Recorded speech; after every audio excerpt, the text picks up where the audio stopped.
Ladies and gentlemen, joining me here today is a good brother in our community. Normally, when it comes to these afterthoughts, it's always random.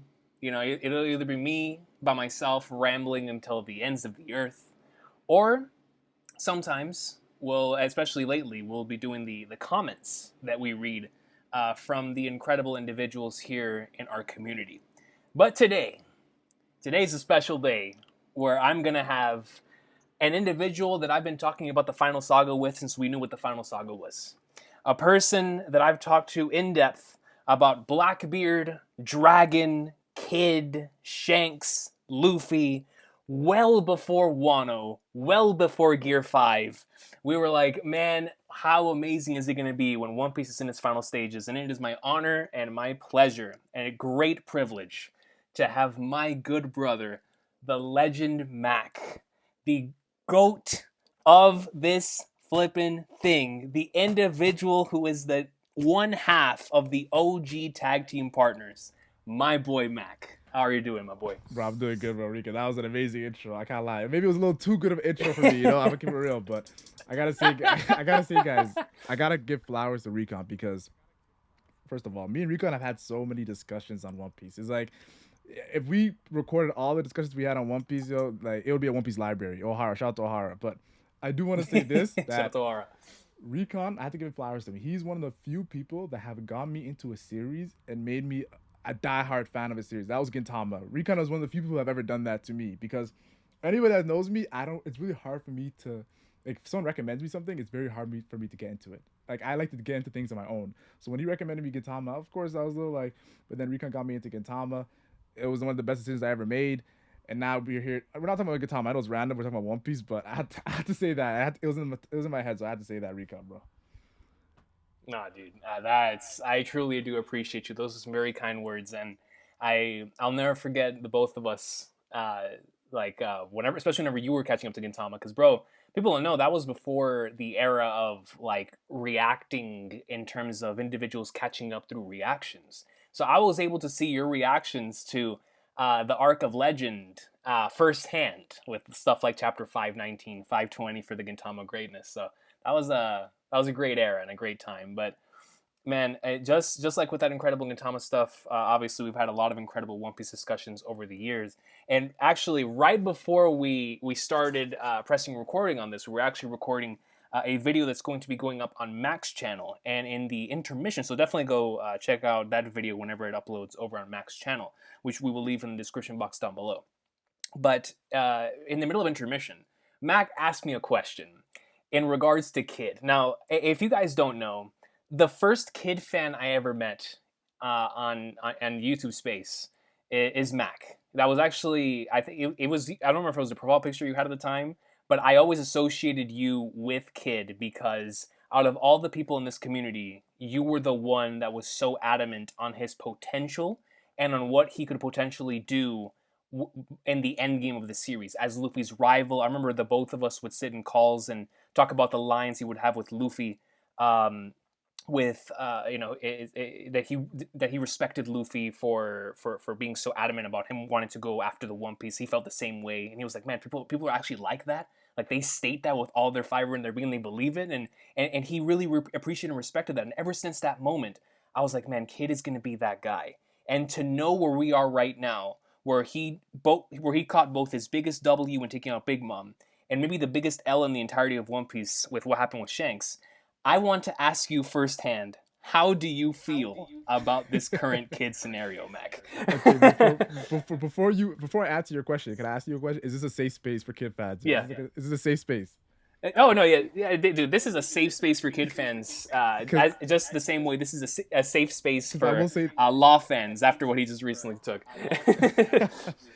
I will say this after the stuff that happened with Kid. I didn't want to say it, but yeah, the events that happened with Kid. I actually even made a video and said, everyone in the comment section, this is a place where you can hide as Kid fans until things are better, until the light is out. So I want to say this, that, no, I'm going to keep it real. It's been hard as a Kid fan. Being a Kid fan is not like, it's not an easy job, yo. It's not like you clock in, you clock out, yo. You actually got to put in work as a Kid fan in defending the character, And because sometimes you start even having inner battles, self inner conflict about Kid. You know, like, is he really that guy? Is he really him? Like, is he really? Is he, or is he just like Dylan Brooks, yo, Is in he the Memphis him? Grizzlies, yo? Is Is he? he like Dylan Brooks, or Is is he he? Is actually the he? guy? Is he Jimmy? Is he Jimmy Butler? Or is he Dylan Brooks? Yo, like who is he, dog? Ex- exactly. So, I will say this. Even Kid comes, you know, it's so funny because even Oda's making jokes. Like back in Wano, Oda's like, when Caribou was making rumors about Kid, he's like, no, listen, I actually lost my arm to red hair pirate. It's like, no, I actually injured a week about it. Like, even he's defending himself. Like, Mhm. Luffy has never had to defend himself to people. Like, the fact that Kid has to do that really Yeah. shows you how, like, that is his character in a sense. Even Kid is like his fans when it comes to defending himself. But, Recon, to answer your question, I'm gonna be honest with you, I actually think I wasn't surprised that this happened. Like the way it happened, obviously was Mhm. surprising, but I wasn't surprised Kid Right. losing. I always thought Kid was gonna lose Yeah. to Shanks, and I always thought that I was happy for him to lose to Shanks because if you're ever gonna give this guy a relevant, me as a Kid fan, a lot of people don't know this, but my goal as a Kid fan is to see Kid versus Luffy, because a lot of people don't Mm. understand that just the same way I'm a fan of Kid, I'm the same way I'm a fan of Luffy. Like at the end of the day, my top three, like top three to top five characters, have always like been Luffy, Kid, and Blackbeard. Those three characters, I love those Mhm. characters. Right? They're a goal for the One Piece. They all want to get that One Piece treasure, and I will say this: that's why my goal is for Kid to go up against Luffy, and I feel like to go against Luffy, look how strong Luffy got in Wano with his Conqueror's Haki coding, and with his just amazing Haki and Delphi Awakening with Gear Fifth, which we're about to see in the anime soon. So I feel like Kid, yeah, he got Oh, can't wait. Awakening. Yeah, Kid got Awakening. It was all cool and all, but I feel like Shanks one tapping him with Divine Departure could be the wake up call for him becoming even greater than what he could have if he never lost to Shanks. And I Agreed. feel like we could see events, Kid getting involved with the Blackbeard Shanks fight. Imagine Blackbeard and Shanks are going at it, and Kid tries to get revenge and comes out of nowhere, interrupts like CP0. Or imagine Luffy and Kid meet each other on Elbaf, and Kid's like, "Yo, I lost all my rope poneglyphs to Shanks," and it's just talking bad about Shanks, and Luffy's not trying to hear that, and Kid's like, "Yo, give me your rope poneglyph," Mhm. and like Luffy's like, "Nah, it's not happening," and they get into a battle. But Mhm. I think Mhm. before any of these things have to happen, Kid needs to come back stronger. And the only way you come back stronger is by falling. If you don't fall, you're not going to get back up. So I definitely feel Right. like it was actually a good thing, but as fans, we got to hide for a little bit. But I think it's, if we want Kid, like when the story's done, like 10 years from now, when the story's done and we're looking back on Kid, we will probably look at Kid as a great character because of this moment. That's my hope, but obviously I don't know. Each road can go any direction Love it. with this kind of stuff. Like at one point, people were making fun of Yeah. Sanji, the whole Virgo and Doflamingo, and now Sanji's Yeah. literally Yeah. sending Queen flying next week. Yo, he's sending Queen. Go. Dude, He's like Ifri Jamba. Come on. Mac. People used to get on Sanji for that Virgo moment, and he just took a hit from the Seraphim Jinbei to his face, and he didn't even blink. He didn't budge. Yes, sir. He didn't move. Sanji's different right now. Bro, Sanji, I'm gonna be honest with you. Sanji, the speed feats Sanji has too, Recon. Wow. Oh, bro, that's why we got to see him with Kizaru soon, man. Oh, we got to see that clash. He's there. He's pulling up. Speed, He's pulling up, yo. straight speed. He's pulling up. He's pulling up. But Mac, man, I love what you said. That's why I'm so glad that I asked you that question, because I'm in a similar vein where obviously when I was reading the chapter, because I was seeing what I've been waiting my entire time as a One Piece fan to see, because just like you said, those characters are your characters. On my end, right next to Blackbeard, I've always been a massive Shanks tard. You know this, Mac, Oh, 100%. and so like that's been that yeah, right. And so I've been waiting my whole time as a One Piece fan to see him do anything. And for his first ever named attack, the fact that he saw a future where Kid was going to unleash a Spartan laser and kill members of his crew, and the fact that he saw a danger in that forced him to use the divine departure, his first named attack, where he took out not only Kid but Killer and the Victoria Punk too, the entire crew being taken out in the way they did. I like, my hype levels were just so out of this world that I didn't even get to think about the Kid stuff until after I finished the chapter, where I just sat down and I've been thinking about it ever since, where like after the hype subsided, right? Because in the moment you're like, man, Shanks really is the one. But then after you read Yes, sir. the chapter and you settle down for a bit, you're like, man, this dude kid real that actually happened to him after what happened in Wano, where he took an L to Kaido, came back and helped Big Mom or helped Law in order to take out Big Mom, which was a massive thing. He was really impressive within that fight against Big Mom. And so obviously at the end of the arc, we're seeing the 3 billion berries attached to Luffy, Kid, and Law. The world is treating them as equals. And then this happens to both Kid and Law. But to Kid specifically, he got it way worse than anyone else. And so for me, I'm in agreement with you where the moment I finished that chapter, it felt like Sabaody to me for him, where just like Luffy's greatest a jump in strength, greatest jump as a person, came after his biggest L, which is not just one L. It was a succession of L's. He lost his crew, then he Bruh. lost his brother. Like he lost everything, and that's whenever he grew as a person. And for me, I feel like this is going to be Kid's. If he comes out of this and the community comes to accept Kid as not only a great character, but look back on this moment, like you said, Mac, and I love the way that you said it, is if we, at the end of the series, look back at this moment as like the turning point in Kid's character, where if it wasn't for that, he never could have became what he's going to become at the end of the series, that'll be one of Oda's greatest, like a testament to how great his writing is. Because right now we just can't see it. It's not within our line of sight. All we see is Kid taking this massive L, and his ship being destroyed. He's currently laid out to the sea. Everybody thinks he's either dead or meeting up with King Kai. I know I most certainly do. So it's like, what happens with his character now, right? And so if he is to be redeemed in regards to what I mean by redeemed is Kid himself coming off of this L. We know he's lost to them before, but he's never lost like this. No character's ever lost like this. So it's like if Kid, after losing to Shanks like this, gets back up, he changes as a person, and we see him not only as a better individual, but a way stronger fighter after this. Brand new ship, takes care of his crew. We see the actual change within his character because of this moment. I don't know whether it be Elbaf, Mac. I know um, that Elbaf potentially could, as I've spoken before on several other podcasts, is I truly believe that Elbaf might end up being a side of or an arc of two sides, similar to Skypiea, where we have like how in Skypiea with two factions who were fighting each other within like a large scale 400-year battle that was really taking place there. In Elbaf, I believe it's going to be very similar, except I believe Loki is going to be in charge of one faction and potentially Thor will be in charge of the other. Right? It's just a headcanon I've had for a long As time that I listen, think would be a I lot of like the head fun. canon.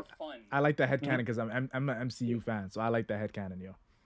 Yeah, you feel me? Yeah, You feel me? Me too. yeah. And I know Oda's a massive fan of mythology, and obviously we're going to be seeing a lot of that here within Elbaf. And so, going to your comment on Kid and Luffy, before we get off Kid and move on to some stuff that happened in the most recent chapter, but I really want to get your thoughts on this. Is if Kid and Luffy are to fight again, and they are to have that moment of respect amongst each other, even after Kid has whatever he might say to Luffy to like make him mad, something about Shanks or whatever the case may be. But after that fight, and Kid and Luffy have their thing, whatever it is, within there, I do believe we could come to a scenario, especially with Kid having been the one to take down Big Mom, where Loki teams up with Kid, Luffy teams up with Thor, and we get like this really cool dynamic on Elbaf, where Luffy, and of course we expect Big Mom to show up and all this other craziness, but at its core, it really does feel like Kid, Luffy, setting up for that being the major conflict on Elbaf, but it's not necessarily going to be a major conflict in regards to Luffy's obstacle. We know Luffy can defeat Kid. I feel it's going to be difficult in regards to how emotional it's going to be, and knowing what could potentially happen here, whether it be on Elbaf or afterwards. Luffy taking on Kid, and us as the fans understanding that this is going to be another L for Kid, but if Oda writes it in a certain way to where we come out of that feeling like, man, feeling a little differently about his character, as a Kid fan, would you feel satisfied with that? Where even if Kid were to get back up and he were to fight Luffy, he's way better than he ever was as a person, but he gets a sort of like Bellamy-like treatment where he still ends up losing at the end of the day. How would you feel as a Kid fan? As as long as his character does go something similar to Bellamy's, where we see his change. Like the whole point of Bellamy, whenever he came back and Luffy one shot at him again, was to show how much he's grown as a person, right? Like Kid, if he gets defeated once again by Luffy, after getting defeated by Shanks, how would you feel as long as Kid also grows as a character Yeah, coming out of that's a that? good question because a lot of people feel like Kid should not take another L because he's taken so many L's. But I feel like Right.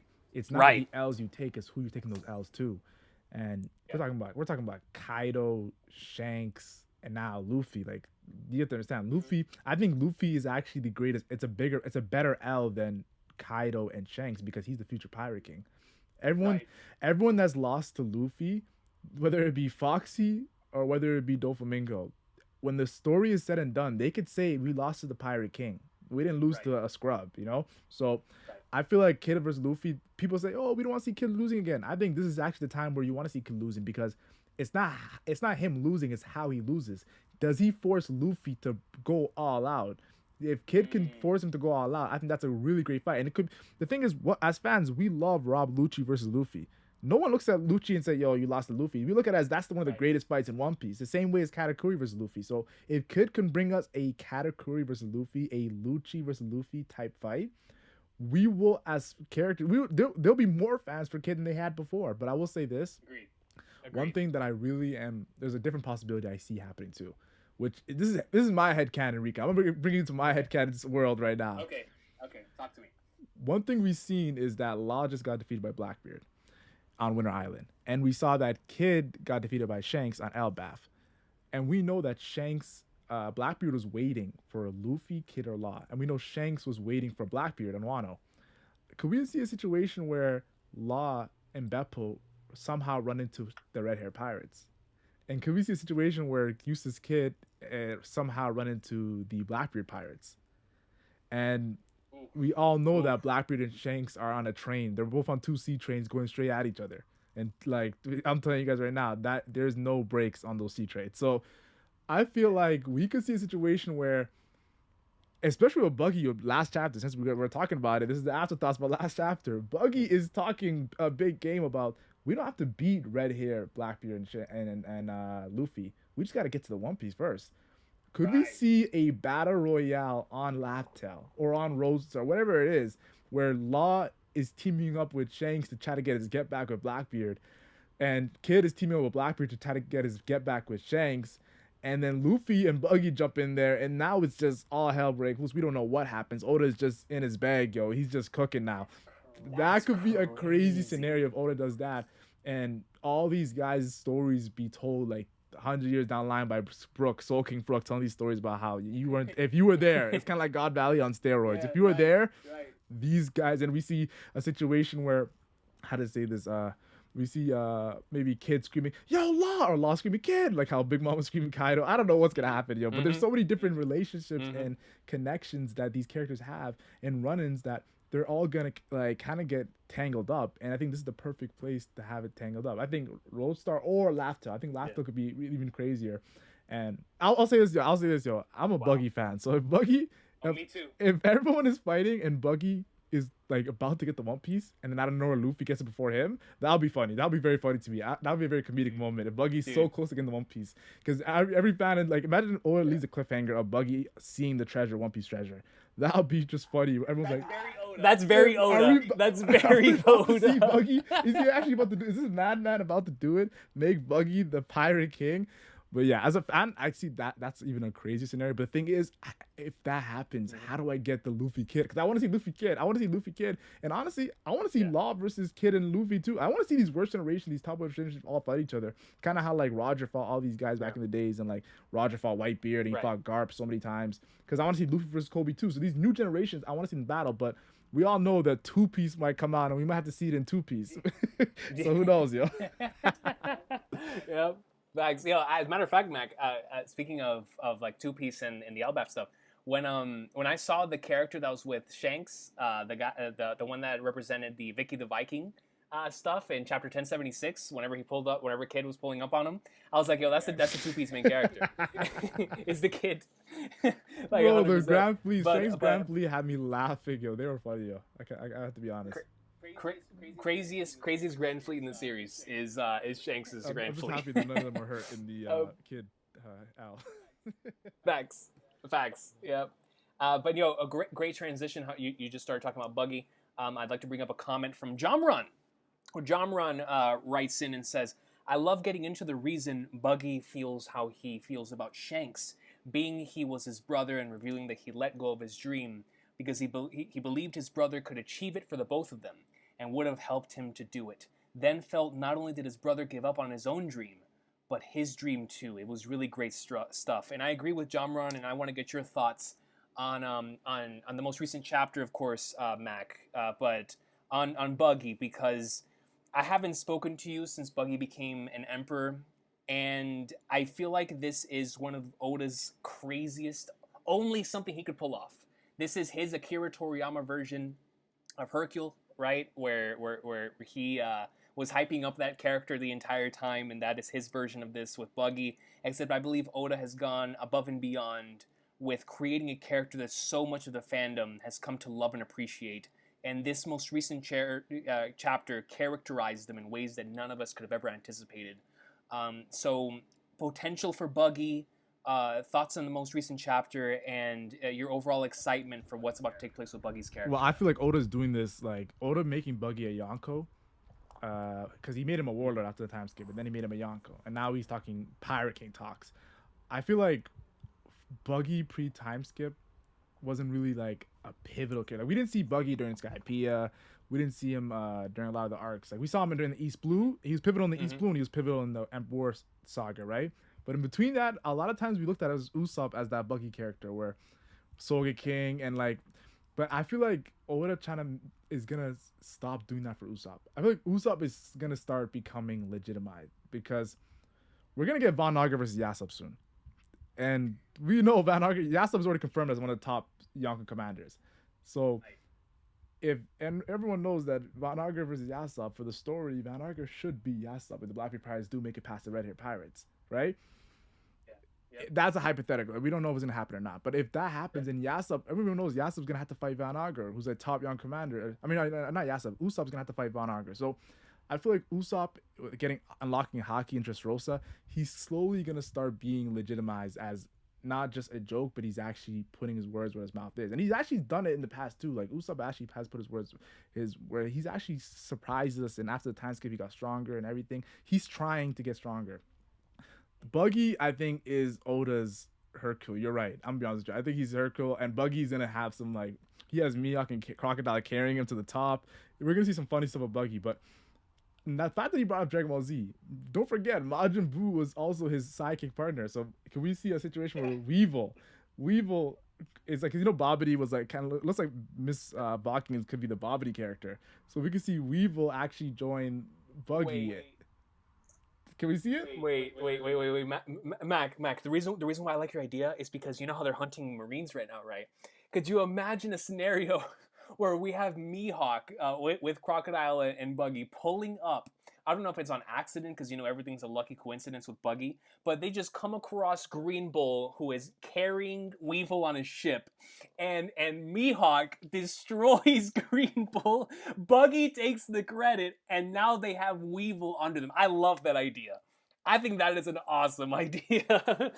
All right, ladies and gentlemen, we are back here discussing the Buggy greatness, and man, I'll tell you what. When it comes to what's been going down lately with so many factors in the final saga, for the emperors to be getting this amount of hype is so much fun. It's insane. It's crazy. But Mac providing this idea for Weevil potentially joining his crew is not only so buggy, but it's so Oda. I mean, because you imagine pre-time skip, someone goes up to him like, "Yo, Buggy is gonna have Whitebeard's son, the world's strongest swordsman, and Crocodile, all under him at one point." Bro, Recon, I'm telling you right That's now. And the insane. thing is, of all the former warlords, the one that will actually listen to Buggy the most, I feel like is Weevil because he listened to his blockings. So I feel like Yeah. he's the most easily influenced. Yeah. So I think it would kind of be like Hercule and Majin Buu a little bit, you know, where like we could even see some crazy. We could see some story elements of like Weevil protecting Buggy and like some very emotional moments in that too if it actually happens, yo. But I can't lie to you because it was funny. Zaki was talking about MPL down 2.0 and how like yeah, cross kill can go to MPL down and the whole like Weevil, Green Bull stuff and everything. So I can't lie to you. I'm be honest. I've always been a fan of Weevil. So when he lost to Green Bull, I was like, oh man, I really want to see this guy do good. Like I really want to root for this guy. I know he's not Whitebeard's son, but I really want him to do amazing things as Whitebeard's son. So Buggy now he's the thing with don't forget with Mihawk and Crocodile we're talking about. We need more power. We need more like wealth. We need more like they need more in general. You know, it's not they can't just do it with them. So I feel like adding on to their crew, I think Weevil will be the greatest addition to their crew. You know, so and the thing is, it's becoming a joke. Like every chapter we see Crosskill, they're beating up on Buggy. Yo, I need someone to protect Buggy. I need Weevil to like yo like look Yeah. at Mihawk Right. and Crocodile and like yo Right. chill yo like stop beating up our captain. You know. Dude, that is actually perfect. That is a great point. Like now, let's just say after that happens, we see Weevil, and he's just like standing in front of Buggy, and so now Buggy has the freedom to say whatever he wants. Where he's like, "Yeah, I could say this, I could say that," and you see like Mihawk pull out his sword a little bit, and then Weevil's like, "Hey, watch out, take it easy, Yeah, take it no, I'm not easy." gonna lie to you. It'll be funny. I think that'd be so much It's like I fun. can see a moment where Buggy says something to piss off Mihawk, and then he runs behind Weevil. That would be so funny, yo. Like he just always running behind Weevil. Exactly. Yeah, I feel like Buggy though. I want to say this though. Speaking on Buggy though, on a serious note, a lot of things he was saying in this chapter was like it was legendary. It wasn't like a joke. Like Buggy usually is like joking and he's like not that serious. A lot of stuff he was saying was very legendary. Like when he speaks about that's not how pirates do these. Yeah. Like your schemes are not pirate like at all. And Miyake is offended. He's like, "You cockroach! What you just say right now?" Or when he's like, "I know. Don't forget what you guys dreamed up at first." Like Loki, he's kind of hinting at Miyake wanted to become Pirate King as well, because we know Crocodile. There's confirmation that Crocodile wants to become Pirate King because of the cover story and this dream of being the Pirate King and going up against Whitebeard and Marineford. But we never looked at Miyake as a guy who wanted to become Pirate King, and now there might be hints of it because I'm thinking about the situation of Luffy. When Luffy told Miyake his dream, he said, "Oh, I want to become Pirate King," and Miyake's like, "Oh, that's actually harder than becoming world's greatest swordsman."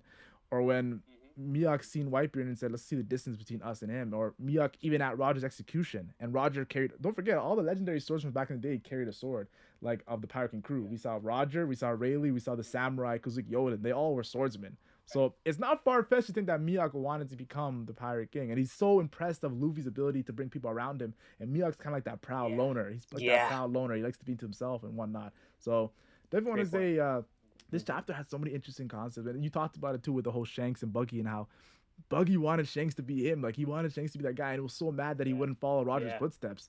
Like he called him a coward. He just was so upset. Like so, Rika, what are your thoughts on the whole Buggy being very serious for a change in this chapter, saying like I was a part of the Pirate King's crew. Listen to me, guys. Mm-hmm. Yeah, it's impactful, Mac. Now that we've talked about the Gintama thing in two separate conversations, what makes Gintama One Piece the series work so well is it's able to balance the comedy and the serious moments, and the fact that Buggy was able to have a chapter where he was in the midst of it hilarious comedy. He had his greatest serious moment coming off of a flashback I was not expecting, Yes, sir. where we got confirmation as to why Shanks didn't go after the One Piece until most recently, and even though we still don't understand exactly what it is, we don't know what it is that Roger told him. We don't know the journey that Shanks went on, but we know that he made that decision at that point in time, witnessing Roger's execution. And for Buggy to look at Shanks and be like John Ron's comment, he saw Shanks as his brother. He was like, this guy is him. He's the one who's going to carry it. He has his straw hat. Like, this is the guy who was going to carry Roger's legacy. He's not going to become Pirate King. If he's not going to be Pirate King, then what chance do I have? And it's a really emotional moment where a Buggy looks at himself and he's like, man, I'm nothing compared to this guy. How could I ever become king if this guy's not planning on doing it? So it's really cool how even though he doesn't know Shanks is making his move, I mean he knows he's making his move, but he doesn't know Shanks is going for the seat. Now he's not. He's going for the One Piece. So the fact that he in the very same chapter had a similar declaration, except his was much more emotional, because obviously Shanks looked down at the Nika poster, and we still need to get more on that, onto like what it is it about Gear 5 and about Joy Boy that made him be like, okay, now's the time for us to make our move. What is it about that?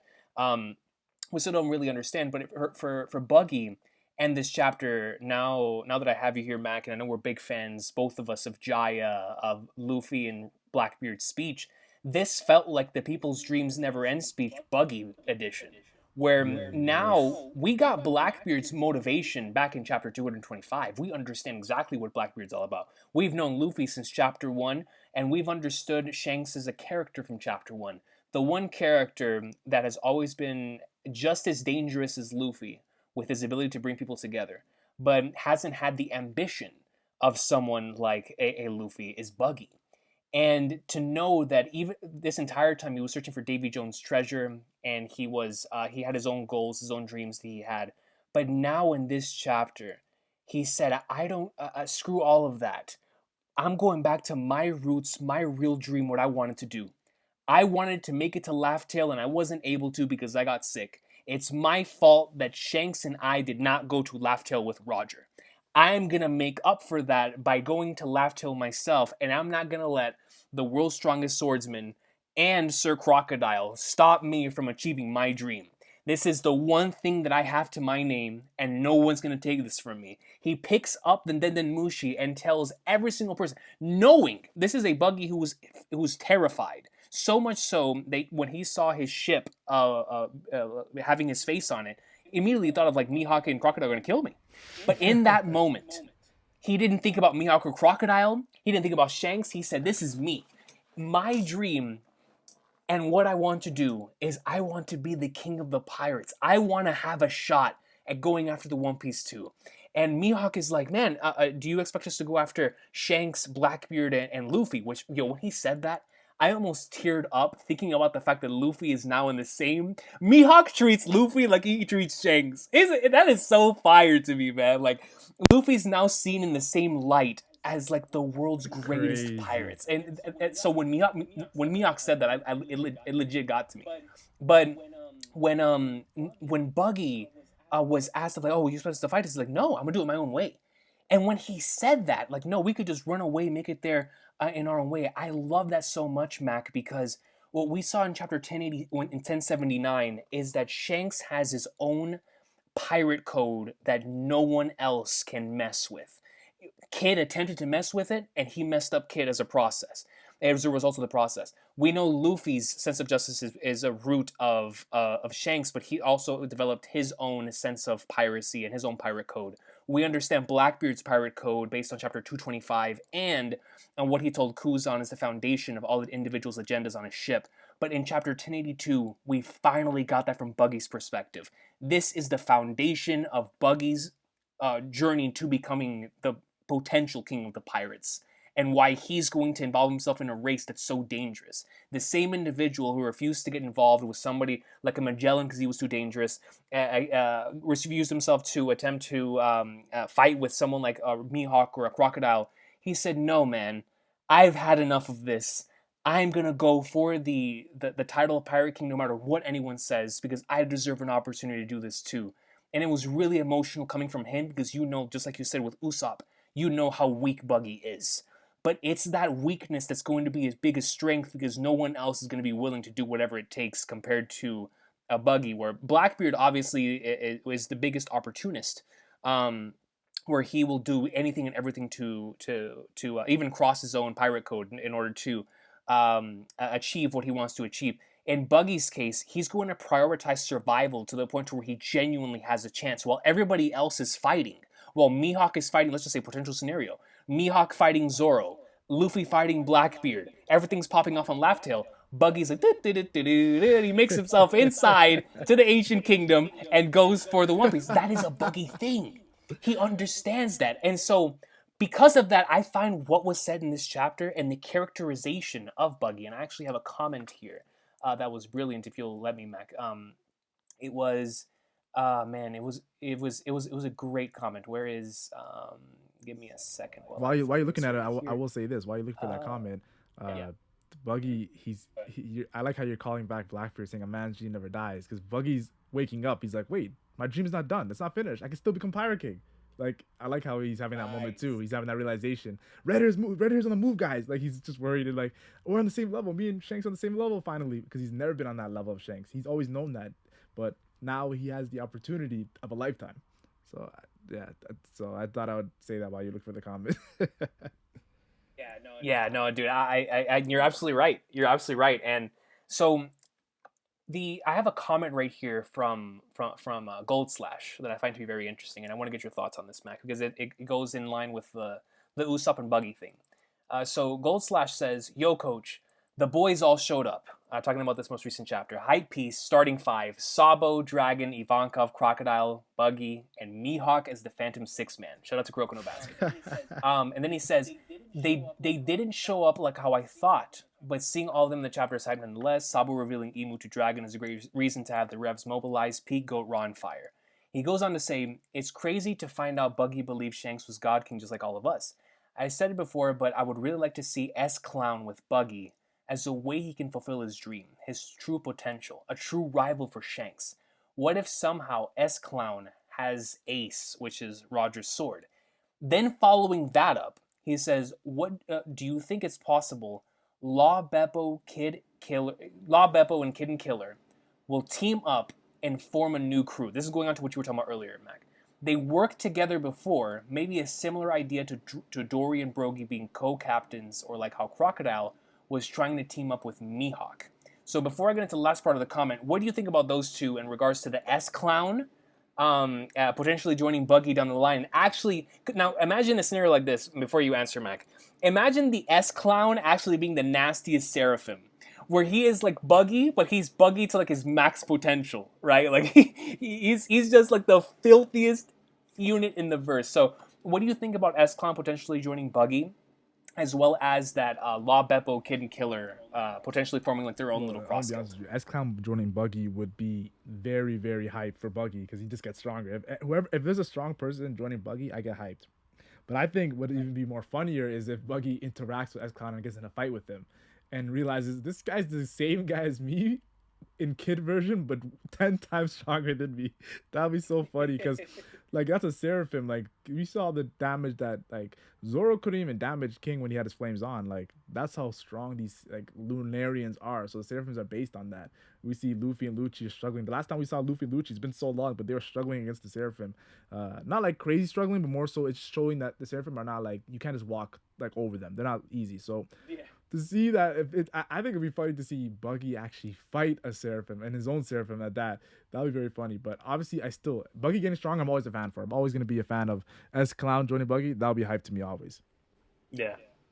Yeah, dude. S Clown and joining Buggy, and or like you said, if they were to have just any interaction in general, because that's exactly what happened. He'd be like, "Yo, this younger version of me is much more powerful than I am. Like, what's going on? Like, come on, man." But what do you think about the second part of that, where he talks about Law, Beppo, Kid, and Killer potentially forming their own little cross guild? Well, I honestly I feel like as a fan, I'm gonna be honest with you. I want that to happen because we already seen Law and Kid take down a Yonko together.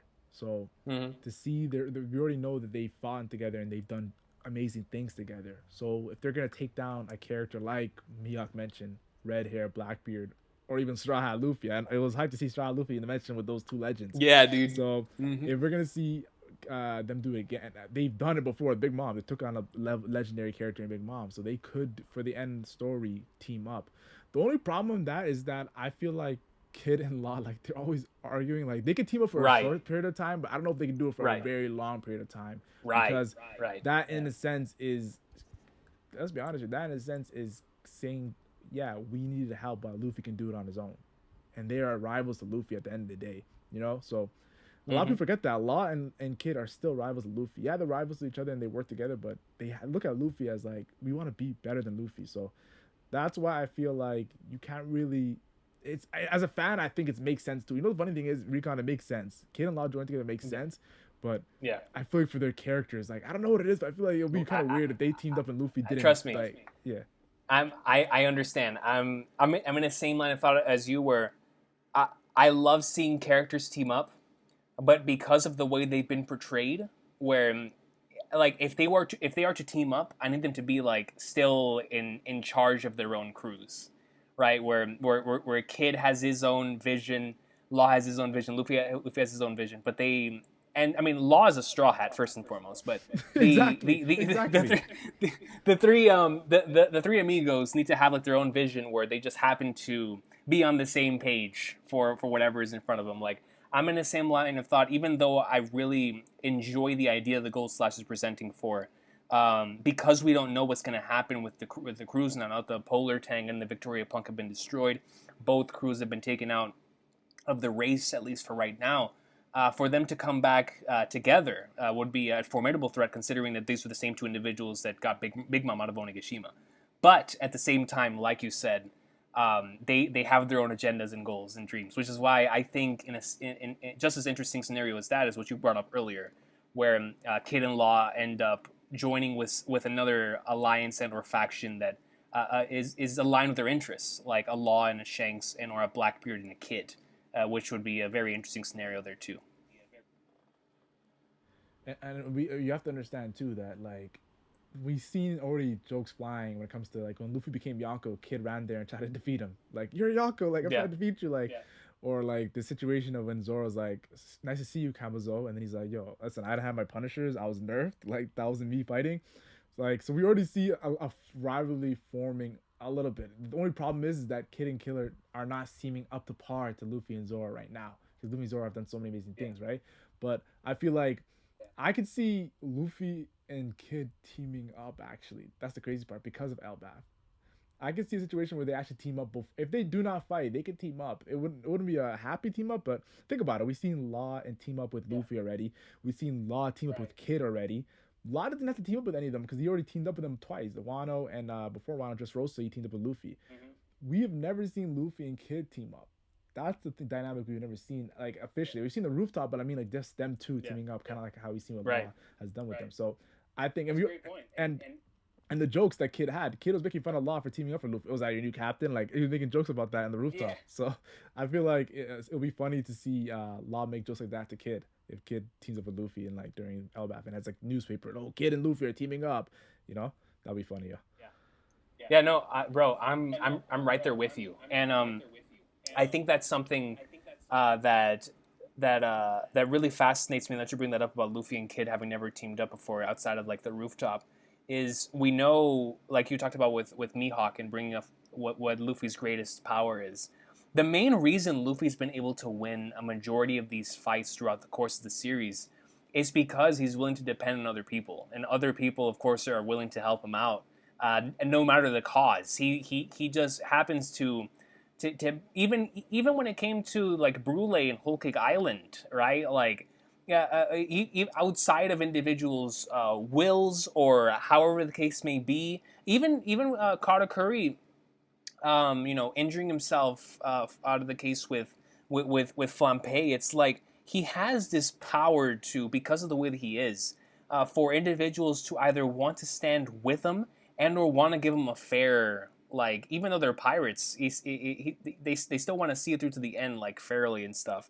And in the case of the Carter Curry fight, which is its own thematic thing in and of itself, but throughout the course of the series, we've seen how, like, we look back at Dressrosa and Luffy and Law teaming up together, and it wasn't just those two going up against Doflamingo, but like, and then there's Kaido, but so many characters have joined Luffy on his journey to take out certain characters, and I feel like you're absolutely right with Kid and Luffy teaming up. Of course, the two of them not wanting to team up, but because Kid just cannot help it in the same way anybody else can help it, they fall to the Conqueror's Hockey of the King, and he just has to team up with him for whatever it is. I think that is also a very likely scenario to happen down the line, and it goes into what I was talking about earlier with, remember in Sabaody when Luffy punched the Lesser Dragon, and he immediately gained the interest and like the respect of everybody else in the Worst Generation, because they were like, nobody's as crazy as that guy.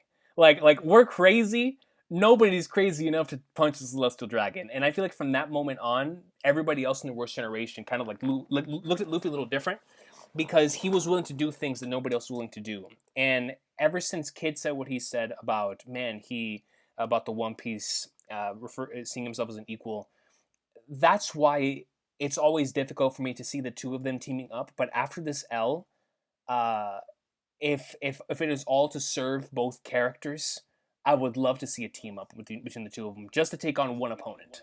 I think that'd Right. be a lot of fun. If it's just those two, I think that would be a lot of fun. And the crazy thing is too is like we've seen. I like how you mentioned that. Like Kid was like, I wanted to see how if the stories were true of how wild Monkey D. Luffy is, and Nostra how Right, Luffy is. So when he saw right. Luffy punch Celestial Dragon, and then when Luffy said he wants to go after the One Piece, he's like, people have been laughing at us for saying this, and this guy's saying it with such confidence. So a lot of people don't understand. You know, the funny thing I want to say, I said this a long time ago, but people don't understand that Kid actually likes Luffy. People think Kid hates Luffy and everything. I genuinely believe he actually likes Luffy, like as a character, like as a person. The only problem is that Luffy wants the same thing he wants, and it's the pride and the rivalry of pirates that you can't, how to say it. It's like a mutual respect in a sense. If it's like Garp and Roger when they were speaking, people don't even understand. Garp and Roger loved each other, like, and these guys try to kill each other so many times. So I feel like the same way with Kid and Luffy. I feel like Kid has an appreciation for Luffy. I even seen the moment of Luffy go gear fifth and like Kid looking up and like Kid even talking about how he better be Kaido. Like, like you see moments of that where you think, okay, there's still, it's not like an ultimate like just hate this guy. It's more so I just want to be better than this guy. I want to be better than this guy. The same way how Luffy said to Shanks, I want to surpass you and better crew and all these things just better than you. You know, so I like seeing moments like that. So cool that you mentioned that. I like that you mentioned Sabo. He's such a great arc. Yeah, no, it's fantastic, and actually that leads me into my next point. Staying on the same line of thought is Prey Taurus comes in and he says part timers becoming full timers, gag characters becoming goat characters. This is Final Saga Oda, and that's facts. And he says, I just clocked that Buggy is being used to contrast Teach's view of piracy from last chapter. He may not have the skill, but he knows ball and loves the game from watching the best play. He's not that's a great analogy. He's not a totally positive vision of piracy like Luffy is, but he has that romance for dreams and ideals. I hope Oda goes all in on him getting Croc and Mihawk behind him, because the opportunities for storytelling, interactions, humor, fights, and everything really is just through the roof. Moria will complete the dynamic, finally getting a crew again. All of those characters in the execution from Chapter 0 weren't random, and I love that idea. My biggest fear with the final saga was that it just be hype and fights, with storytelling taking a back seat. Cross Guild seemed like an excuse to involve all these old villains who otherwise had lost their dreams and didn't care about the One Piece, but no, it's actually Oda through Buggy making them fall in love with those dreams again. I love that. Croc at least secretly wants to be Pirate King as shown in Miss Golden Week's cover story. I'm certain they will have end of series relevance now, and Buggy will definitely come to respect Luffy's pursuit of Roger's dream when that gets revealed. Probably taking a heroic stand with him like Whitebeard or Marineford. How does Oda do this, coach? And now I want to extend that to you, Mac. In regards to Moria potentially joining the Cross Guild, how would you feel about something like that? Now that we talked about Weevil earlier joining him, but also with Blackbeard, with Luffy, with Shanks, and with Buggy, with the four emperors now having shown their dreams to the forefront. Now with dreams being, of course, one of the major themes in One Piece. Now that it's being explored at its highest extent through all the characters, even through Vegapunk, who is currently exploring dreams, desires, what man was made to do, stuff of that nature within the arc. My question to you, number one, like I said, is the Moria thing, and number two, how do you feel about this dynamic with the Cross Guild and Buggy potentially making these characters who remember Mac a while ago? You and I talked about how one of the things people didn't like about One Piece, and this is a long time ago. You and I talked about this, but that one of the things people didn't like about One Piece is that nobody dies, and that when Luffy defeats someone, he doesn't kill people, but he destroys the path to their dreams. Right, to where he defeats them when he defeated Buggy, yeah, when he defeated Buggy, he stopped him from doing what he was doing in that town. When he defeated Crocodile, he stopped his plan. When he defeated the Flamingo, he stopped his plan. When he defeated NL, he did not stop his plan. when he that's because just because NL is the goat. But when he defeated Kaido, he stopped his plan. Like all these individuals, he stopped their path towards their dreams. He's crushed their dreams with his fist. But in this case, Buggy is taking those same characters that have had their dreams crushed and or like you talked about earlier with Mihawk and in his potential life before becoming the world's strongest swordsman. These characters who once had these big aspirations and no longer have them, through Buggy, they could all have these things like reignited within them. And so, if a character like a Moria were to join the crew, we know he was defeated by Kaido, but if he were to join Buggy and also have his like dreams being put at the forefront too, doesn't that make Buggy's crew kind of like Luffy's crew, where everybody that was in Luffy's crew kind of like took a back seat to their dreams and was like, man, I still want to dream, but I don't know if I can. I don't know if I have the freedom to. And now it looks like the people in Buggy's crew are going to be going through the same exact thing. So, what do you think about all that, Mac? That's actually a really good comment. That makes a lot of sense to me. Okay, I'm gonna be honest with you. The first question with Moria joining Cross Guild, I love it, and the reason why I love it is because we always had the whole Warlord Yonko discussion of how what did Ichiro Oda really intend originally, because it seemed like the Warlords were kind of like connected to Yonko because he thought One Piece was gonna end around Alabasta. That's what I think he thought. I think it was the quote. I'm not too sure. You correct me if I'm Mm-hmm. wrong, but It was like Alabasta was kind of like the halfway point yeah, yeah, at the time, which is why like Alabasta and Jaya have so many end game and principles yeah, brought up in Jump them. Kingdom, mentioned Will D, all that stuff. But I will say that Mm-hmm. Moria joining is really cool because the Warlords have always been. It's always been the Marines, the Yonko, and the Warlords. The Warlords have always been added as the balance to the world, right? So seeing that Cross Guild is pretty much former Warlords all joining up together would really make that sentence, that statement, still true to this day. That if all the warlords join together, they are now a Yonko crew. They are a balance of the world, in a sense.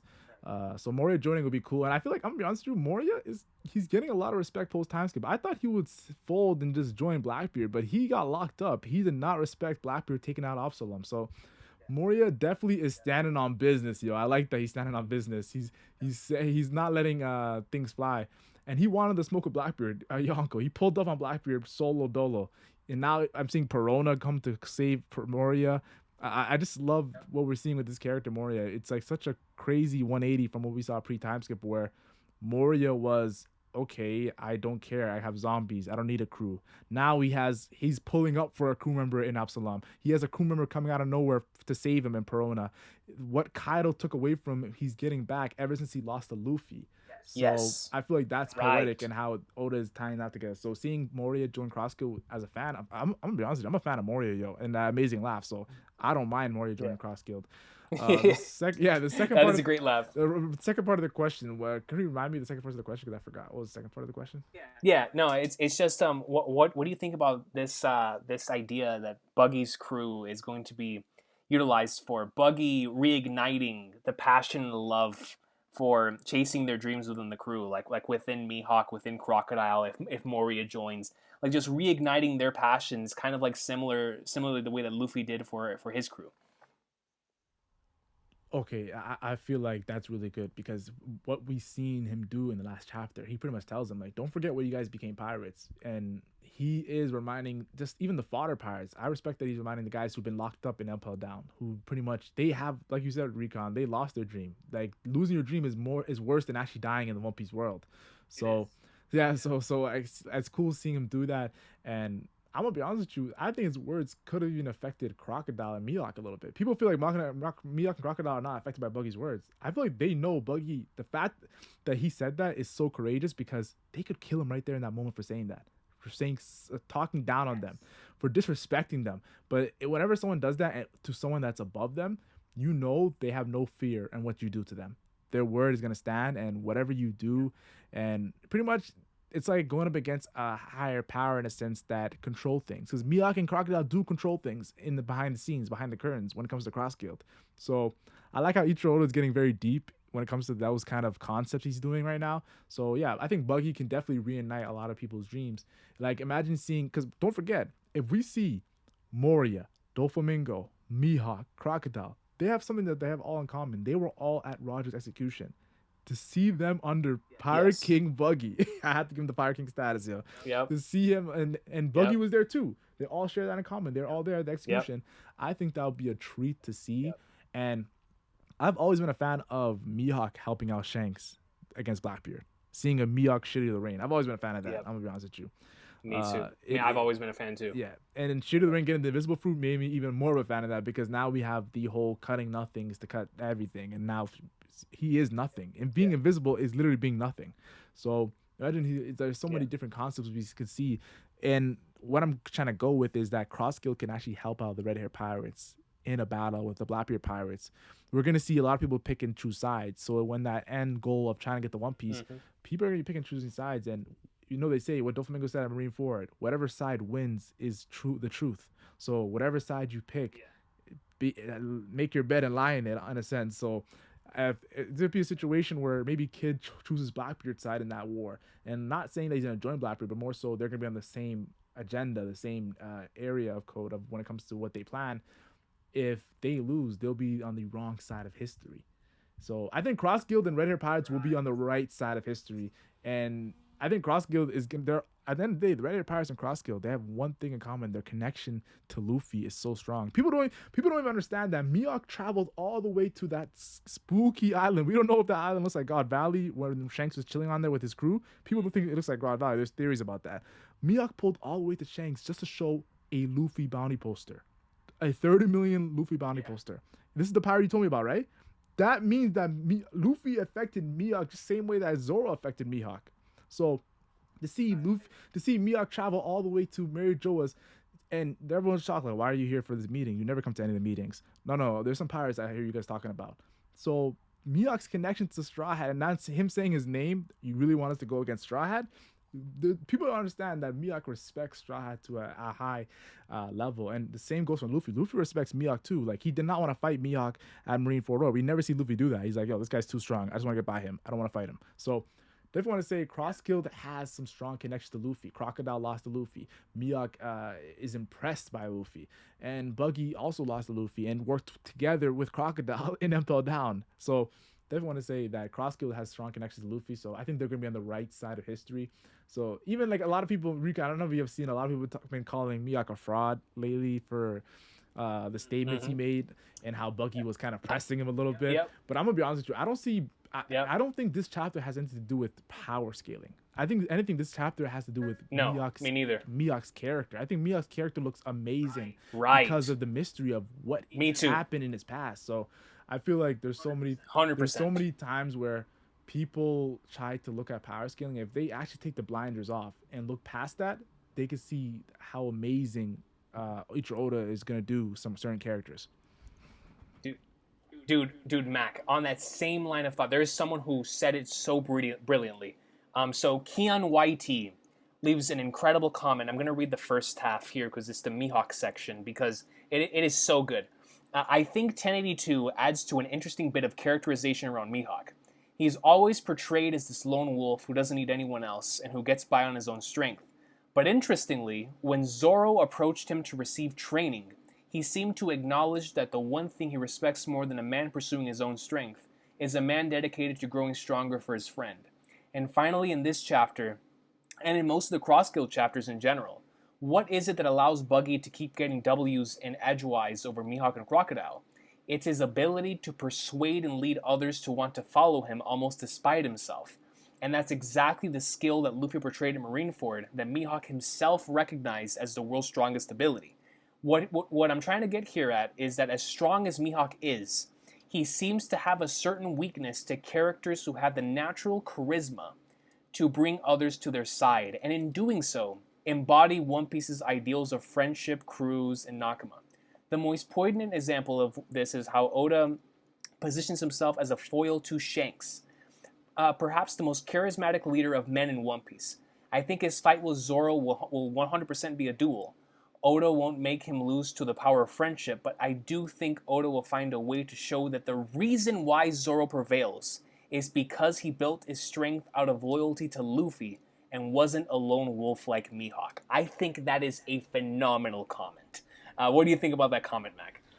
That comment actually has me speechless, bro. That's a wow comment because it gets even deeper now. You're bringing up Zoro, and that's something that I feel like a lot of people are not talking about. Zoro versus Mihawk is gonna have so many deep moments between their journeys and how they became the world's greatest swordsman. Because Mihawk, how he becomes the world's greatest swordsman is gonna be completely different than how Zoro became the world's greatest swordsman. And we even see moments of Mihawk saying to Zoro, "Wow, you're bowing down to me," and just laughing at him like, "What's wrong with you? You're bowing down to me," and then realizing there's only one reason why this guy would bow down to me. That's because he's doing it for someone else, Luffy. So I definitely want to say that Zoro's path compared to Mihawk is so different, and we're seeing moments where did Mihawk go to Wano like Zoro did, and how does he build the connection with the samurai? And Zoro said in Zo, I want to build the connection with the samurai. That's my job. He got this sword Enma. He got the respect and the comparison to Ryuma. So definitely want to say that Zoro's journey right now, it looks like Zoro's journey is looking more impactful than Miyak's. We haven't seen Miyak's journey though. I'm not gonna jump the gun. And it looks like Miyak's outcome is looking really good. Miyak's outcome was World's Greatest Swordsman, and now he's working. I got the results of World's Greatest Swordsman, and now I'm waiting. He's waiting at the outcome part, the end part. But Zoro's kind of like Jake Freaks in a sense. What's the quote? Recon the Jake Freaks quote about the detours of life. Oh, about the Yeah, the detours? detours of life. The detours? Yeah, Yeah. so I feel like Zoro is going through that route, and his more progression route in a sense of how he's trying to get to the end of his journey of being the world's greatest swordsman. I think it's very good contrast because you can relate it to even real world aspects where there's people you'll meet that are very they want that result, they want that outcome. It's not a bad thing. It's just how they maneuver and Yeah. how they work things. They want to get that result. And Right. there's people who are very I don't even care about the result. I just want to do what I want to do and do it step by step, and whatever happens happens. Wherever it takes me. So I definitely feel like we're seeing a lot of contrast from Miyako and Zoro, and I like that comment was amazing, Recon. Yeah. No, Mac, and I agree with you 100%. And I agree with this comment because I've always believed that Mihawk's journey as a character has been centered around him being lonely at the top for a really long time, with no one stepping up to him, right? And specifically within his field. Whenever you reach the pinnacle of your craft and no one comes up to you, it tends to get pretty boring. I'm going to assume that's why Mihawk valued Shanks so much, because Shanks was like that one guy he was always able to go up against who did not fear him, where the two of them could have those daily duels. And so when he sees someone like a Zoro who is willing to fight him, and not only just fight him, but then take an L, like he's like, yo, don't cut my back. Swords in the back, or a blade to the back is a swordsman's shame. Like, hit me in the front. I want to feel this for the rest of my life. Like, my whole journey is you.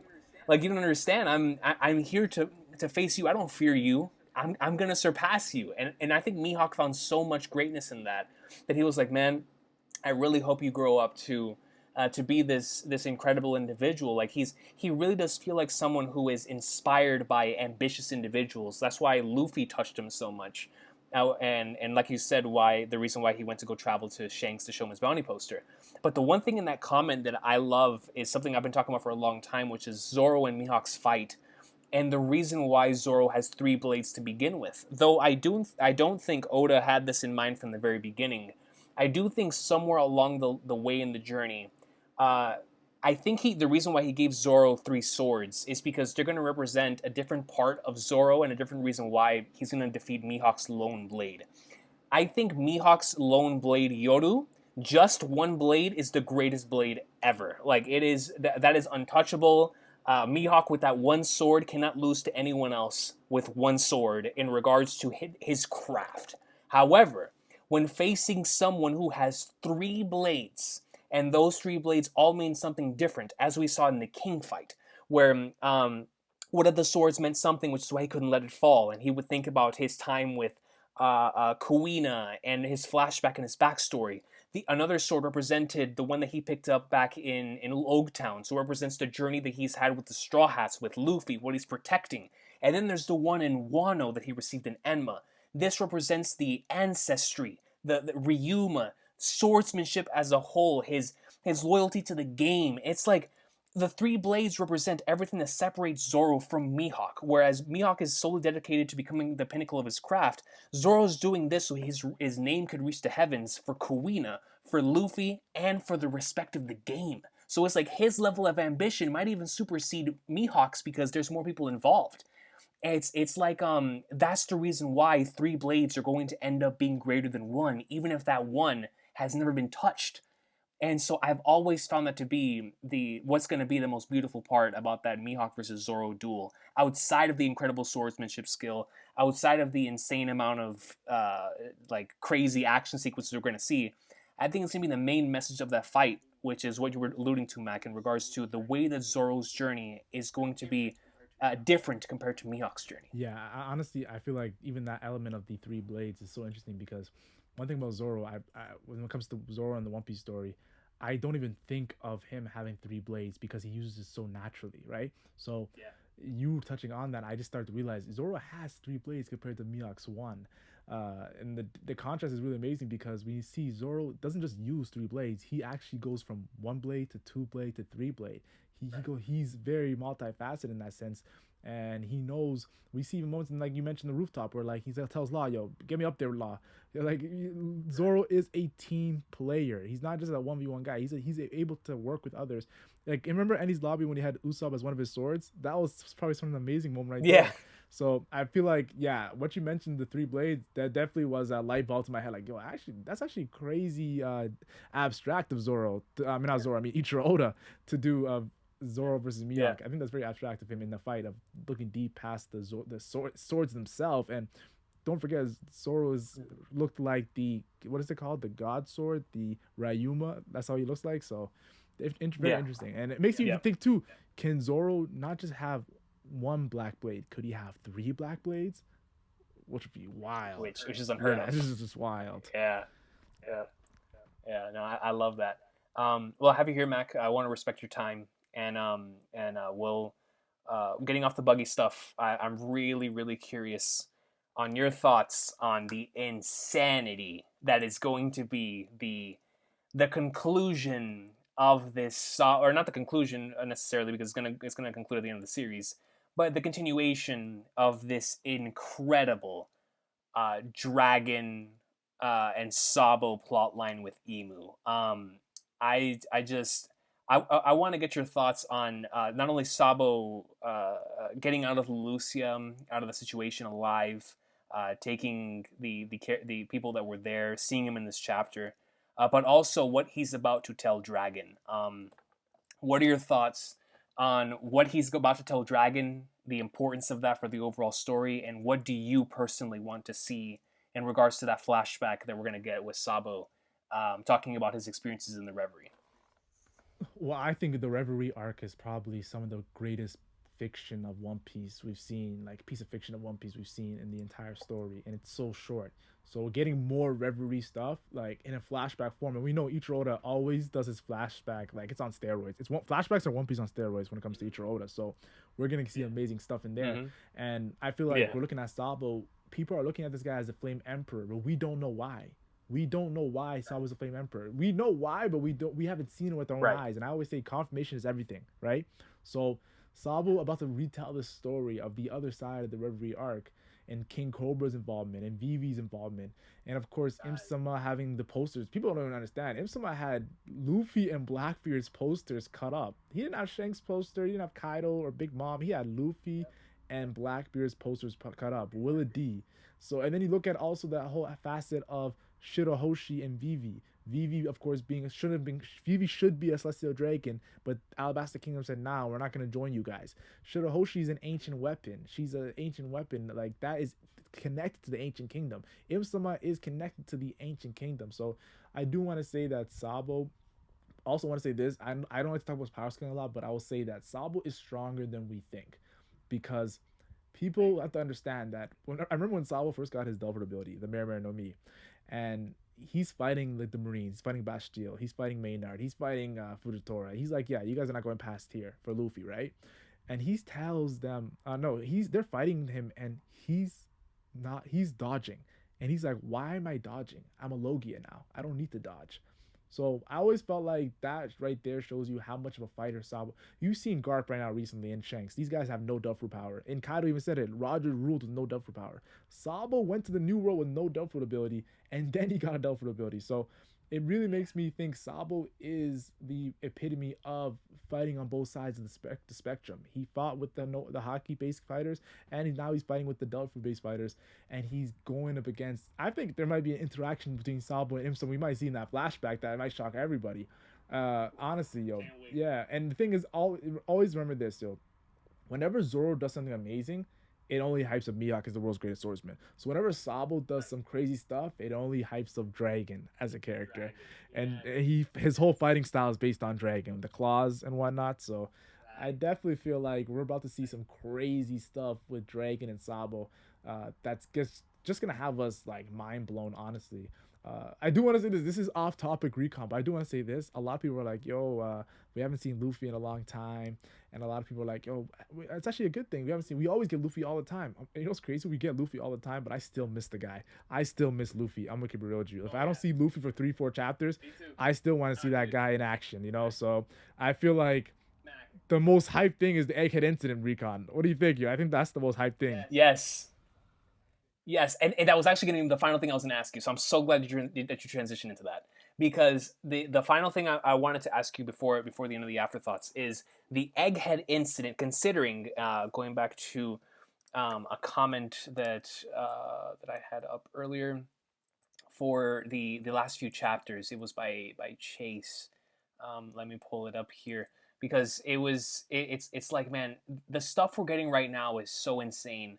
And to know, we know that Oda always peaks at the end. So Chase White says, this chapter is without a doubt my favorite of the recent four. Go to level chapters, and that buggy moment alone has to be in my top 5 post-time skip moments, along with Gear 5, Rise was safe, Sanji breaking the raid, soon some other peaks. Those are some great moments.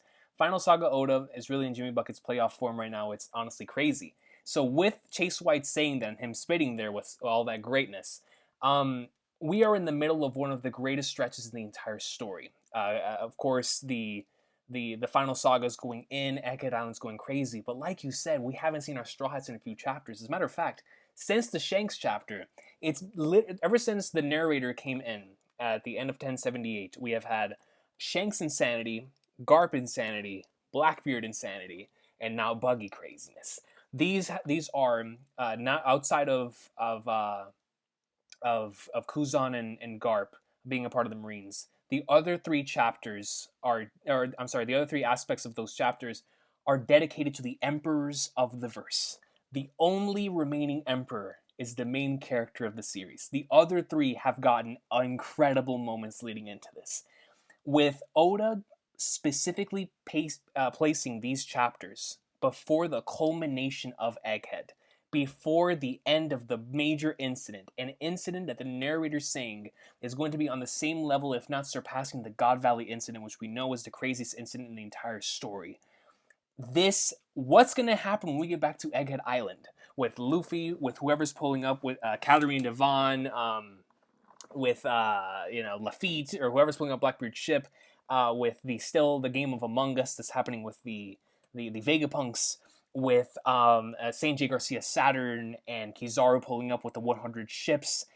The real main event is Egghead itself. And so, Mac, bro, what do you think is going to happen that outside of everything we've seen, outside of the Divine Departure, the Galaxy Impact, Blackbeard versus Law, Buggy declaring he wants to become the king of the pirates, and all now we're going to get Revolutionary Army Insanity that I'm sure we're probably not going to find out until the end of the arc.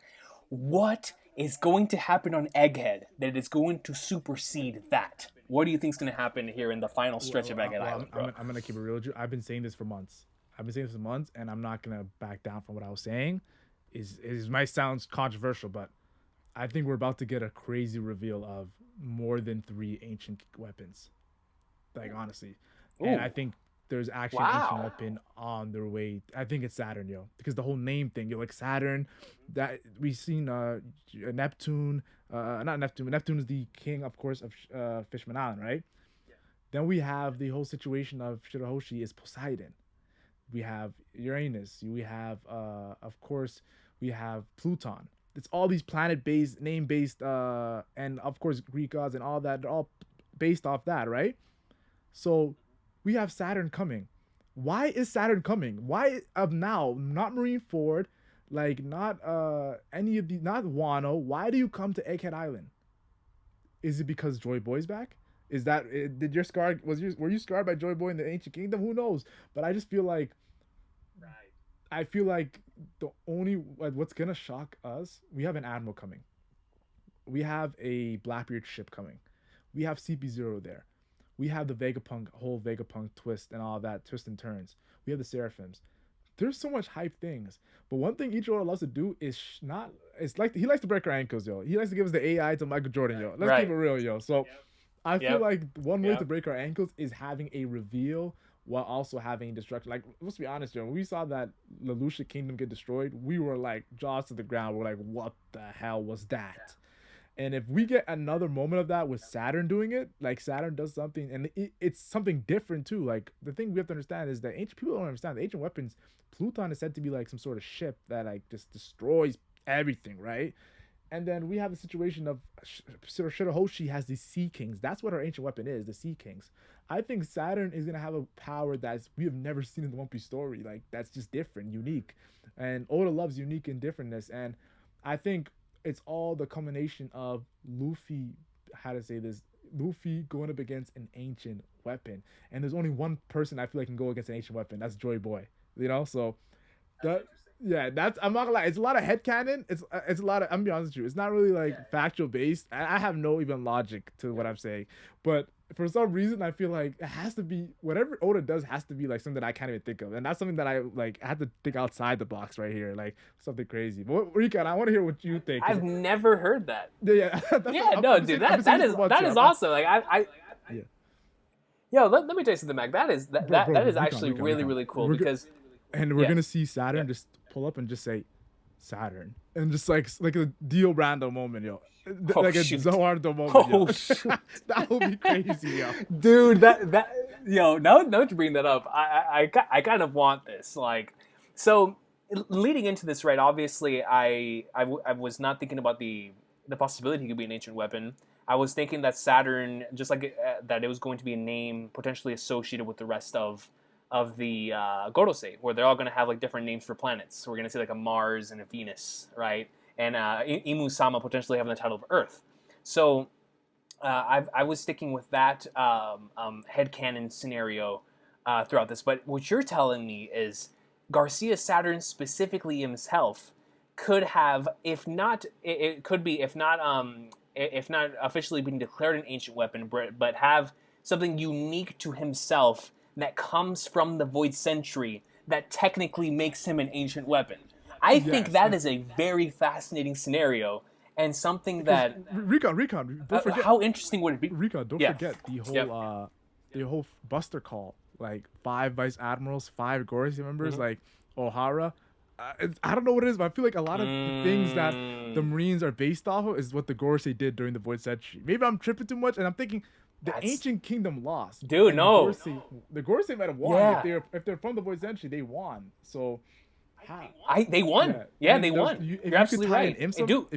if you could tie an IMSA to this, like this could just be mind blowing of Yeah. what Void Century is. No, bro. I love that idea, and the reason why I love this idea, Mac, is so I was saying this at the end of the stream is I don't think we're gonna get this Sabo flashback next, and the reason why I don't think we're gonna get it next is because we're gonna need context for Instant Messenger Sama, for Emu, for the Void Century, and the way we're gonna get that context, the way we're gonna get that context before we see Emu is going to be through Garcia Saturn. It's going to be through the Kuma flashback. It could even be potentially through the God Valley flashback we could get through Garp before the reveal by Sabo, showing us who Emu actually is.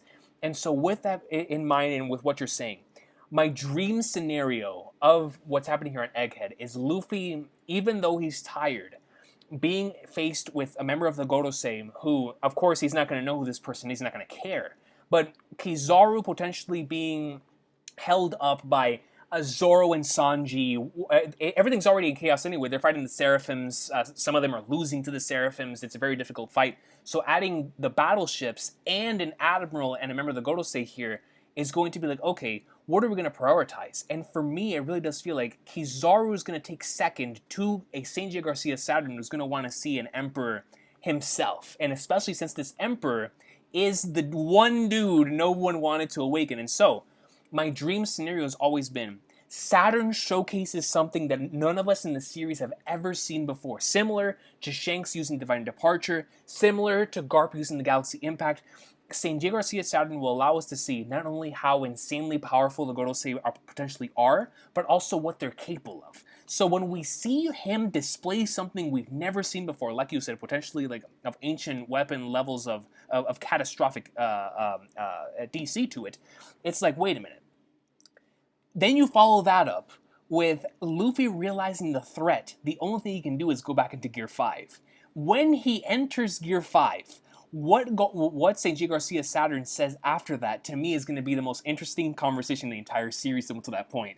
Because whether he says, Joy Boy, it's been 800 years, or if Garcia Yes. Saturn says, oh, so this is what you look like, Joy Boy. That's gonna tell us if the Gorosei were actually a part of the Void Century, or if they just heard about it in legend, right? Like we don't know if they're from the Void Century, if they fought in that battle, or if they're just members of the Royal Guard that potentially have been like passed down through the generations. We don't know, but we assume they've been around for a really long time. So that conversation between Garcia Saturn and Luffy is going to be so important. But Mac, do you see a scenario if that were to happen? That Luffy hits Garcia Saturn with a whatever the new version of the Celestial Dragon Punch is that he did against St. Carlos, but I'm a member of the Gorosei. Could you see that happening? Yeah, I'm gonna be honest. I see that happening, Recon, and I'll say this: that Kizaru got sent to Sabaody because he hit a Celestial Dragon, and Kizaru said, "I do gotta get my get back for Yep. him hitting a Celestial Dragon." And then seeing Kizaru give this guy some milk and cookies or whatever, some tea and cookies, so he doesn't get poisoned. Like they're so coddling the Gorosei right now. To see the Gorosei get punched in the face would be just even more shocking than Luffy punching a Celestial Dragon. Here, fifth Luffy doing that.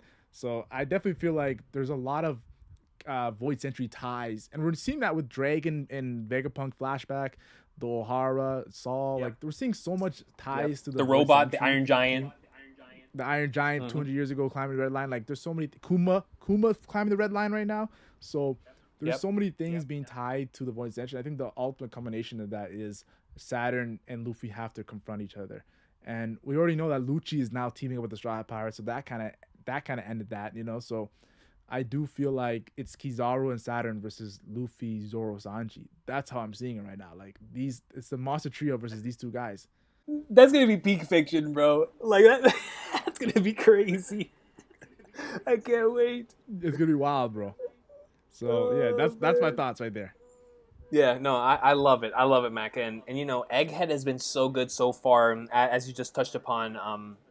Learning so much about the Void Century, learning that it's actually futuristic technology, stuff we believed was from the future is actually from the past. Figuring out more about the O'Hara incident, the what happened really with Saul, and the connection with Dragon, how he created the Revolutionary Army because of those events. I mean, so many things are becoming clear to us now that in that same line of thought, the same way that the pieces are now starting to be put into place for what the Void Century actually is and what took place there. And with Vegapunk talking about the devil fruits and the origin of those things potentially in his theory, in that same way those puzzle pieces are being put together, I honestly believe that before we get to that Sabo telling Dragon about what he saw, that the puzzle pieces need to be put into place so that when that reveal happens and we find out who Emu actually is, it's gonna hit us like 100-fold. That means that whatever that conversation between Luffy and Saint J Garcia Saturn is going to name drop something very very key. Of course, the incident itself, everything that's happening here around the world and on Egghead is going to be the major thing that the One Piece world is going to be talking about. But I feel like the fandom coming off of the end of this arc is going to be talking about that one particular confrontation because I feel like this is going to be potentially the modern day version of what happened with Clover and what happened with the Gorosei and with CP5 at the time, where he was about to name drop the Ancient Kingdom and he was taken out. And Dak Sake brought this up. Shout out to Dak. We were having a conversation talking about potential scenarios with what is going to happen whenever Robin potentially gets involved with Garcia Saturn if they get to see each other. And he brought up how amazing of a parallel it would be if Robin, in front of an actual member of the Gorosei, now after Wano, after having the strength to know that the rest of the crew is not only going to protect her, but is going to depend on her for so many different things. She's going to have the security blanket of the Straw Hats to potentially state her theory on the name of the ancient kingdom before this man, Shinji Garcia Saturn. How in all of the Flagnards would Garcia Saturn react to Robin saying that? He would be like, yo, I have to take her out. And who's going to stop him? Monkey D. Luffy, bro. So I love that scenario that was brought up by Dak. That the way that confrontation like really escalates, because Luffy, he's not gonna punch anybody for no reason. They have to do something. So either Sanji Garcia Saturn is gonna have to destroy a significant part of the island with his ability, or Robin slash Vegapunk is going to say something so drastic about the ancient kingdom, it's gonna force Garcia Saturn to move, and that's when he and Luffy have their incredible legendary confrontation that is undoubtedly going to be one of the coolest moments in the whole series. So, what do you think about that possibility, Mac, of Robin potentially either name dropping the Ancient Kingdom or coming close to saying it, and saying Jake Garcia Saturn has to put a stop to it? I think that's amazing because we've been following Robin's journey with the Poneglyph since Alabasta, and Alabasta is so connected to the Void Century in itself. So, seeing at the end of Wano, people Yeah. don't understand. Like Robin was a target at the end of Wano. They wanted Nico Robin. So, seeing Yeah. the whole O'Hara being brought up Yeah. again, and now Robin, and now imagine like now we have Rob Lucci even has potential beef with Robin from back in the days that it's being like being Right. brought up again. So I think Robin and Luffy are always going to be connected because of the whole finding out the truth of the Void Century. I feel like it's you have to understand that like Robin, like people gotta understand Robin is the only one who can read the Poneglyphs right now in the entire world. Pudding can attempt to do it, but she hasn't done it yet. Kato even talked to Big Mom and said, "Has she done it yet? Like, can she do it now? Nah, it's too late. She can't do it." So she's like, "Yeah, we'll just steal Nico Robin after we pack these guys out, yo." When Big Mom said that. So Yeah. like Robin, people don't understand how valuable she is. Like she has I think her bounty's close to 1 billion berries. Like how much? What's her bounty again? What's the number exactly? I forgot like the exact it's number, it, it's but like 900 million. It's like yeah, it's 940 high. million or something like that. It's Yeah, very it's a high right lot. now. So I just Yeah. want to say that Robin's importance is getting stronger and stronger as the final saga goes. So yeah, I do agree with that. Yeah. Yeah. Dude, it is crazy, man. Egghead has been so special. The final saga, these last couple chapters, have been so special. Mac, thank you for being here. Do you have any final thoughts for the viewers and predictions for what's going to happen soon, man? What are your thoughts? Yeah, so to continue what I was saying, honestly, One Piece, the final saga, we've been waiting for this for so long, and Ichiro Oda completed Wano, an arc that he's been waiting so long to do. So, and Oda is the author or mangaka that has an end goal and is just working his way up to that end goal, right? So, I feel like One Piece right now is on fire. I just want to make so much discussions. We like me and Recon have talked about so many things in One Piece years ago, but now I feel like it's the final saga. Our discussions are going to be even more, how to say, it's polished now because we're at the end game. It kind of reminds me of like when people talk about like remember the final war in Naruto, and then like when Naruto ended, like the discussions they had. We're finally gonna get that for One Piece. We never thought we would get there, but we finally made it. And I gotta say, there's a lot of people that didn't make it to this journey. Like a lot of people didn't make this journey to like the final saga. I have to say that like when I was watching a YouTube video of Roger fighting, that people were like, "Yo, this is for all the people that died before they got to see Roger fight." In this in this situation. I just think about that. Like some people didn't get to see like from the beginning when they started One Piece back in the days. They didn't get to see the end and everything. So I feel like I'm just appreciative that we're getting the final saga. I'm just satisfied, honestly, Recon. That's all I gotta say.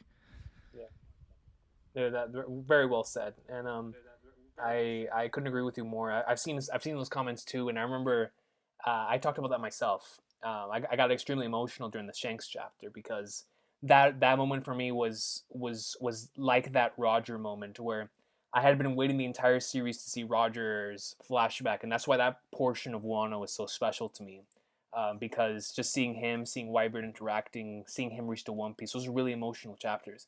But the Shanks one for me was special because it kind of represented my journey as being a One Piece YouTuber, where I've been in so many conversations like this one, discussing the potential possibilities of Shanks's abilities and character down the line, and to see that in that chapter, it kind of made me realize, like, man, the series is actually coming to an end, and to know that we have the privilege to be able to read this on a weekly basis, it made me extremely emotional. And I'm glad that you brought that up, Max. So thank you for being here once again. Everybody, subscribe to my dog Mac. That this brother, not only has he been doing it for a very long time, but he's been doing it at a high level. And like he said, he's just only going to continue to produce content, and we're going to be here every step of the way. Hopefully, producing more content for all of you guys for this final saga. And so that is going to be it for this section of the Afterthoughts. Once again, Mac, thank you for joining me. And man, it's been a real awesome discussion. One that we haven't had in a long time, bro. Facts, facts. What is going on, everybody? Editor Recon here.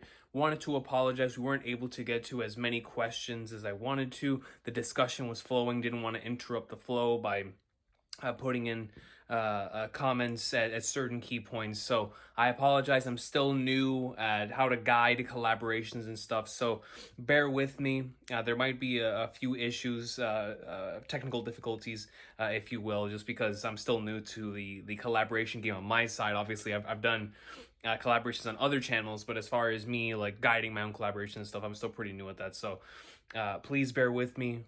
Thank you so much for watching, and a huge shout out to Legend Mac for joining me on this journey here on our very first I think it's like our first Afterthoughts I've done with somebody else, since I think I did one with All Radio Reactions and Laz, and towards the beginning of one. I think that was the last time I did an Afterthoughts with somebody else. So it's been a long time coming, and I look forward to doing more of them in the future. Obviously, I want to continue to do like the ones that I do, where it's me reading the comments, and ones where I'm just rambling. But I feel like sometimes I would like to throw in this variety too, where we could have somebody else come on and join on the collaboration. And so if you enjoyed this and would like to see more of it, please let me know in the comment section down below. Or if you want it to return to the regular format, yeah, just let me know that too. So I'm here to listen to all of you guys and your feedback, what things we can improve on and stuff of that nature. So I will see y'all next time. Have an awesome day. This has been the Afterthoughts, and I really want to talk about some more stuff in regards to the Revolutionary Army, but the chapter's not out officially yet. And I'm like, man, what do I do? Bro, it doesn't come out till this Sunday. So it's like, I want to talk about Sabo, man. Like, it's burning within me, but we'll see when that time comes. Shout out to Pirate King Buggy. We're going to let you some more.